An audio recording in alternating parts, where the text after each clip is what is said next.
Hello my dear student, welcome again. तो हमने last lecture में ऑपरेटर का ओवरव्यू देखा था कि ऑपरेटर क्या होते हैं और पाइथन में कितने टाइप्स के होते हैं।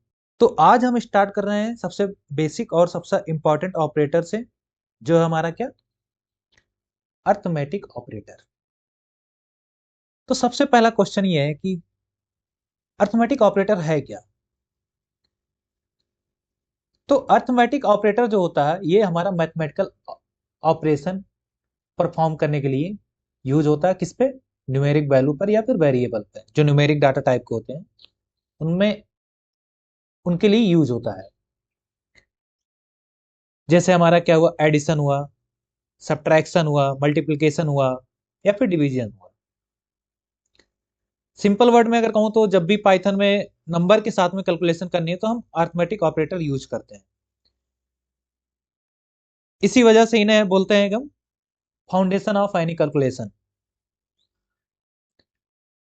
अब जैसे अगर मैं आपको एक रियल लाइफ एग्जांपल समझाऊं, सोचो आप कैलकुलेटर यूज कर रहे हो, ठीक। तो वहां पर क्या होता है, जब आप प्लस दबाते हैं तो आप क्या होता है, ऐड होता है। और फिर जब माइनस दबाते हैं तो वहां पर क्या होता है, सब्ट्रैक्ट होता है। और जब आप मल्टीप्लिकेशन का साइन दबाते हैं तो वहां पर क्या होता है, मल्टीप्लाई। तो पाइथन में भी वही काम अर्थमेटिक ऑपरेटर करते हैं।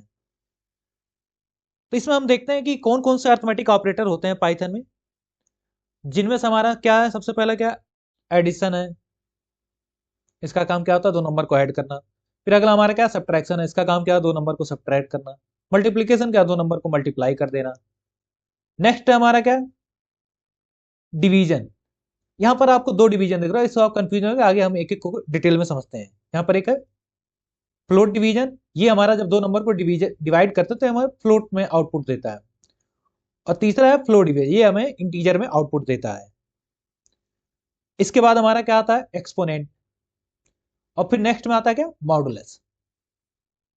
ठीक। अब हम एक एक ऑपरेटर को आराम से समझते हैं। तो इन ऑपरेटर को समझने के लिए हम चलते हैं अपने जुपिटर नोटबुक पे। वहां पर एक एक को कर करके आपको समझाते हैं और देखते हैं क्या होता है आउटपुट में। तो हम सबसे पहले बात करते हैं किसकी, अर्थमेटिक ऑपरेटर की। मान लीजिए हमारे पास एक वेरिएबल ए नाम का है, इसमें हमने क्या असाइन कर दिया, 10। एक वेरिएबल और दूसरा लिया उस बी नाम का, उसमें क्या असाइन कर दिए, हमने 5 असाइन कर दिया। अब हमें क्या करना है, इन दोनों वैल्यू को ऐड करना है। हम क्या सिंपल लेंगे, एक थर्ड वेरिएबल लिए, उसमें लिखें C equal to A plus B, और हम सी को प्रिंट कर देते हैं, प्रिंट सी। तो यहां पर हमें क्या आउटपुट मिलना चाहिए, हमें यहां पर 15 आउटपुट मिलना चाहिए। देखते हैं क्या आता है। तो हो गया 15। यही हमारा सिंपल होता है अर्थमेटिक में एडिशन, दो नंबर को सीधे ऐड कर देते हैं। अब नेक्स्ट हमारा कॉन्सेप्ट आता है क्या, सब्ट्रैक्शन ऑपरेटर। हम फिर से इन्हीं दो, यही यहां पर भी हम यूज करते हैं, इन्हीं दो वेरिएबल को लेते हैं सिंपल। फिर यहां पर हम सिंपल क्या करेंगे, जहां पर हमने एडिशन यूज किया तो वहां पर हम सिंपल सब्ट्रैक्शन लिख देंगे। अब हमारा यहां पर आउटपुट क्या आना चाहिए, अब हमारा आउटपुट यहां पर आना चाहिए 5। देखते हैं क्या आता है। देखिए 5 आ गया। तो ए में से, ए हमारा कितना था, 10 था। बी हमारा कितना था, 5 था। तो 10 में से 5 जाएगा, क्या आ जाएगा, 5। तो ये हमारा आगे आउटपुट हो गया। तो ये हमारा हो गया क्या, सब्ट्रैक्शन ऑपरेटर। नेक्स्ट आता हमारा मल्टीप्लीकेशन ऑपरेटर। सेम एग्जांपल हम यहां भी यूज करेंगे फिर से। अब यहां पर हम क्या करेंगे, जहां पर माइनस साइन यूज किए तो वहां पर हम मल्टीप्लीकेशन का ऑपरेटर यूज कर देंगे। तो हमारा आउटपुट क्या आना चाहिए, 10 इंटू 50, 5 क्या होता है, 50। तो यहां पर हमारा क्या आउटपुट आ गया, 50। ये हो गया हमारा मल्टीप्लीकेशन ऑपरेटर। नेक्स्ट हमारा आता है क्या, डिवीजन ऑपरेटर। एक नंबर हमारा एक्स है, एक नंबर वाई है। तो यहां पर अगर हम डिवीजन ऑपरेटर हमें यूज करना तो हम सिंपल यहां पर क्या करेंगे, एक यहां पर स्लैश लगा देंगे। ये हो गया हमारा डिवीजन ऑपरेटर। अब हम इसको करके देखते हैं। इसके लिए हम सबसे पहले क्या करते हैं, सबसे पहले देखते हैं, मान लीजिए x में हमने दे दिया 8 और y को हमने दे दिया क्या 2। यहां पर हम इसको एक तीसरे वेरिएबल करते हैं z equal to x divide by Y, और यहां पर हम प्रिंट कर लेते हैं क्या z, प्रिंट z। तब हम जब 8 को 2 से डिवाइड करेंगे तो यहां पर हमारा क्या आंसर आना चाहिए, तो यहां पर जब हम 8 को 2 से डिवाइड किए तो हमारे यहां पर क्या आंसर आ रहा है 4। लेकिन आप एक चीज यहां नोटिस कर रहे होंगे क्या, कि यहां पर 4.0 क्यों लिखा हुआ है। तो यही इसका एक बहुत इंपॉर्टेंट फैक्ट है, ये आप याद रखिएगा कि जो हमारा मैथमेटिकल में डिवीजन ऑपरेटर होता है ये हमको फ्लोट वैल्यू हमेशा रिटर्न करता है। ये आप हमेशा अपने दिमाग में गांठ बांध के ये बात को रख लीजिए। जैसे अगर हम किसी इंटीजर को भी इंटीजर से ही भी डिवाइड करेंगे तब भी हमें फ्लोट वैल्यू ही देगा। अगर हम फ्लोट्स को फ्लोट से डिवाइड करें तो फ्लोट वैल्यू आएगा ही। ठीक, हमेशा याद रखिए कि हमेशा जो आंसर देता है हमें फ्लोट वैल्यू में देता है। ठीक, इसका एक इंपॉर्टेंट बात है डिवीजन ऑपरेटर का। अब जैसे अगर मान लीजिए डिवीजन के लिए मैं एक एग्जांपल और आपको देता हूं जिससे आपका और डाउट क्लियर हो जाए। जैसे मान लीजिए हम यहाँ पर क्या किए, एक variable A equal to 10 and B equal to हम ले लिए 3। अब यहां पर सी में क्या करते हैं, ए डिवाइड बाई बी, प्रिंट सी। तो जब हम 10 को 3 से डिवाइड करते हैं हमारा आंसर क्या आता है 3.333 करके आता रहता है। तो यहां पर भी हमारा यही आंसर आएगा। देखिए 3.3333 करके ये आ गया। ये था हमारा किसका डिवीजन ऑपरेटर। लेकिन डिवीजन टाइप में एक हमारा नेक्स्ट ऑपरेटर होता है क्या, फ्लो डिवीजन ऑपरेटर। अब हम देखते हैं क्या फ्लो डिवीजन ऑपरेटर। तो फ्लो डिवीजन ऑपरेटर में क्या होता है, यहां पर हम जैसे डिवीजन ऑपरेटर में हम सिंगल यूज करते थे, लेकिन फ्लो डिवीजन ऑपरेटर में क्या होता है यहां पर हमारा 2 बार ही आ जाता है। जैसे अगर हमें फ्लो डिवीजन लिखना हो तो हम कैसे लिखेंगे, एक्स फ्लो डिवीजन वाई। अब हमने जो ऊपर डिवीजन ऑपरेटर के साथ करके देखा था वही सेम चलता है फ्लो डिवीजन में, वही सेम एग्जांपल लेके करते हैं, देखते हैं यहां पर क्या होता है। जैसे हमने इसको कॉपी किया यहां पर इसको पेस्ट कर दिया जिससे आपको और क्लियरिटी आ जाएगी। यहां पर हमें फ्लो डिवीजन यूज करना तो हम 2 बार लगा देंगे। तो पिछली बार जब हमने डिवीजन ऑपरेटर लगाया तो वहां पर क्या आया था 4.0 आया था। अब देखते हैं यहां पर क्या आता है, यहां पर हमारा फ्लोर आया। अब हम सेम दूसरे एग्जांपल को भी कॉपी करके इसका आउटपुट देखते हैं, फिर आपको मैं इसका एक इंपॉर्टेंट फैक्ट बताता हूं इसमें। अब यहां पर हम क्या करेंगे, यहां पर डबल लगा देंगे। अब इसका आंसर क्या आता है, देखिए यहां पर क्या आ गया 3 आ गया। लेकिन जब हमने डिवीजन ऑपरेटर यूज किया तो वहां पर क्या आता है 3.333, और नॉर्मल जब इंटीजर को डिवाइड करते हैं 4.0 आया था। तो यही हमारा फ्लो डिवीजन और डिवीजन ऑपरेटर में अंतर है। तो जो हमारा फ्लो डिवीजन होता है ये हमारा डेसिमल पार्ट हटा देता है। जैसे आप अभी यहाँ पर देख रहे होंगे जब हमने 10 को 3 से डिवाइड किया यहाँ पर हमें आंसर क्या आ रहा है 3 आ रहा है, लेकिन इसमें क्या आता है 3.33 समथिंग आता है। ये हमको नियरेस्ट लोवेस्ट इंटीजर के वैल्यू देता है। जैसे यहां पर हमारे पास क्या था 3.33 था, तो इसका लोवेस्ट इंटीजर क्या हो जाएगा 3 होगा। जैसे मान लीजिए अगर हमारे पास कहीं हम किसी वैल्यू को डिवाइड किया वहां पर हमारा आ गया 4.6, तो ये हमें फ्लो डिवीजन आंसर में क्या देगा, ये 4 देगा आंसर। जैसे आपको मैं अगर एग्जांपल के लिए बता दूं सिंपल, मान लीजिए आपके पास एक वेरिएबल है ए जिसका वैल्यू है कितना 46, और हमारा दूसरा वेरिएबल है बी जिसका वैल्यू क्या है 10। अब हम क्या किए, ए का फ्लो डिवीजन कर दिए, ए फ्लो डिवीजन बी। अब क्या किए प्रिंट सी। तब आप यहां पर क्या आंसर आना चाहिए, तो यहां पर हमारा 4 आंसर आना चाहिए। देखते हैं आता है कि नहीं, देखिए यहां पर 4 आया। लेकिन अगर हम नॉर्मली 46 को 10 से डिवाइड करते हैं तो क्या होता है यहाँ पर 4.6 से लिख के आता है, लेकिन यहाँ पर 4 आया। तो ये हमारा क्या होता है नियरेस्ट लोएस्ट इंटीजर रिटर्न करता है। तो ये बात हमेशा आप ध्यान रखिएगा। अब हमारा नेक्स्ट ऑपरेटर क्या आता है, एक्सपोनेंट ऑपरेटर।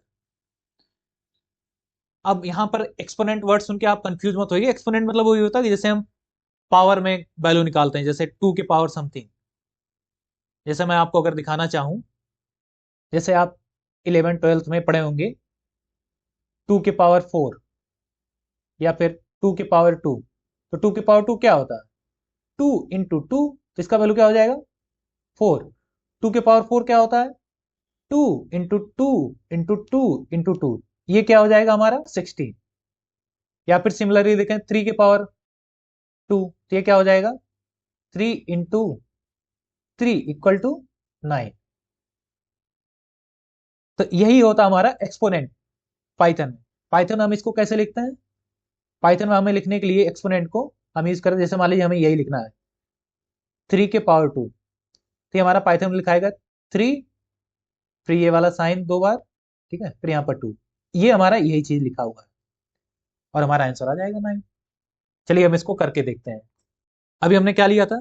3, यहाँ पर 2 बार मल्टीप्लीकेशन वाला वही साइन लगा देते हैं, 2। इसका आंसर क्या आना चाहिए हमारा? 9। तो देखिए हमारा क्या आ गया? 9। अब हम एक और एग्जांपल लेके देखते हैं। जैसे मान लीजिए क्या है, 5 एक्सपोनेंट 3, इसका क्या आंसर आएगा? 125। 5 5 जा 25, 25 5 जा 125। ये हमारा होता है एक्सपोनेंट। अब हमारा नेक्स्ट आता है एक लास्ट ऑपरेटर, क्या आता है हमारा? मॉडुलस ऑपरेटर, जिसको हम इससे रिप्रेजेंट करते हैं। ये हमारा शो करता है मॉडुलस ऑपरेटर। तो मॉडुलस ऑपरेटर क्या करता है? हमको रिमाइंडर रिटर्न करता है। जैसे मान लीजिए आपने क्या किया, आपने 9 को डिवाइड, आपने 9 मॉडुलस 9 मॉडुलस 2, तो जब हम 9 को 2 से डिवाइड करते हैं रिमाइंडर में क्या बचता है? 1। तो यहां पर हमें क्या आंसर आना चाहिए? 1। चलिए हम आपको सबसे पहले मॉडुलस ऑपरेटर को समझा देते हैं, कैसे ये काम करता है, क्या इसका फॉर्मूला है, तब इसको फिर से प्रैक्टिकल करके देखेंगे, आपको ज्यादा क्लियर होगा। तो हमारा जो मॉडुलस ऑपरेटर होता है ये हमें रिटर्न क्या करता है? रिमाइंडर रिटर्न करता है। किससे? डिवीजन के बाद में। ये हमारा इंटीजर फ्लोट दोनों के साथ में काम करता है। जैसे अब मैं आपको बताना चाहूं, जैसे मान लीजिए कहीं लिखा ए मॉडुलस बी, तो ये काम कैसे करेगा? तो ये काम ऐसे करेगा, ए माइनस, फिर यहां पर ए, यहां पर फ्लोर डिवीजन यूज करता है ये, फिर इंटू बी। ये इसका फार्मूला होता है। जैसे कभी आपको एग्जाम में पूछ लिया जहां पर आपके पास सिस्टम ना हो रन कराने के लिए, तो आप ये मेथड यूज करके मॉडुलस का वैल्यू निकाल सकते हैं। अब जैसे अगर एक एग्जांपल के लिए आप लेके मैं समझाऊं, जैसे हमने क्या लिया था 9 मॉडुलस 2, ये लिया था ना। तब इसको हम करके देखते हैं। तो यहाँ पर क्या होगा? 2 9, कितनी बार गया? 4 बार। तो यहाँ पर 8, यहाँ पर क्या आ गया? 1। तो ये 1 हमारा क्या है? रिमाइंडर है। अब हमें इसको फार्मूला से निकालना, कैसे निकालेंगे? तो यहाँ सिमिलर यूज करेंगे, तो ये हो जाएगा हमारा, यहाँ पर ए हमारा क्या है? ये हो गया ए, ये हो गया बी। तो 9 minus 9 floor division 2 into B हमारा क्या है? इंटू 2। तो ये हो जाएगा 9 माइनस, यहाँ पर जब फ्लोर डिवीजन करोगे तो हमारे क्या वैल्यू आएगी? जैसे अगर हम नॉर्मली 9 को डिवाइड करते हैं, 9 डिवाइड बाई 2, तो हमारा क्या आता है? 4.5। लेकिन यहाँ पर हमें क्या लेना? Floor division. तो ये हमारा क्या करता है? नियरेस्ट लोवेस्ट इंटीजर लेता है। तो 4.5 का नियरेस्ट लोवेस्ट इंटीजर क्या होगा? ये होगा हमारा 4। तो यहाँ पर आ जाएगा 4 इंटू 2, क्या हो जाएगा? 9 माइनस 8 इक्वल टू 1। इसी तरीके से हमारा मॉडुलस वर्क करता है। इसका ये फार्मूला आप ध्यान रखिएगा हमेशा। लेकिन इसमें कुछ और इंटरेस्टिंग फैक्ट भी है, चलिए हम उसको देखते हैं। जैसे अगर आप मान लीजिए 4 मॉडुलस 3 किए, तो आपका क्या आ जाएगा? 1 आ जाएगा। जैसे 3 4 कितने बार गया? 1 बार। रिमाइंडर हमारे पास क्या आया? 1। या तो यहाँ ठीक है। अगर मान लीजिए 11 मॉडुलस 7 निकालना हुआ, तो उसमें भी कैसे निकालेंगे?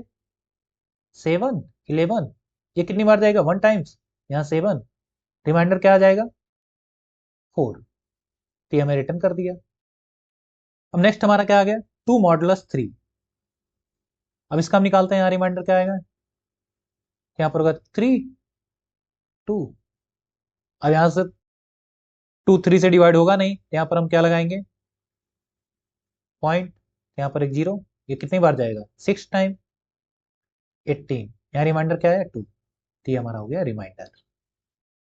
और अगर हमारे पास कोई फ्लोट पॉइंट हो तब भी यही सेम कॉन्सेप्ट होगा, इसी तरीके से हमारा फ्लोट पॉइंट पे भी काम करेगा। तो यहाँ पर क्या दिया हुआ 4.5 मॉडलो 3, कितनी बार जाएगा 1 टाइम, तो 1 टाइम जब लेके जाएंगे हम 3, यहाँ हम जब सब ट्रैक करेंगे तो यहाँ पर क्या आ जाएगा 1.5, तो ये हमारा आ गया रिमाइंडर 1.5।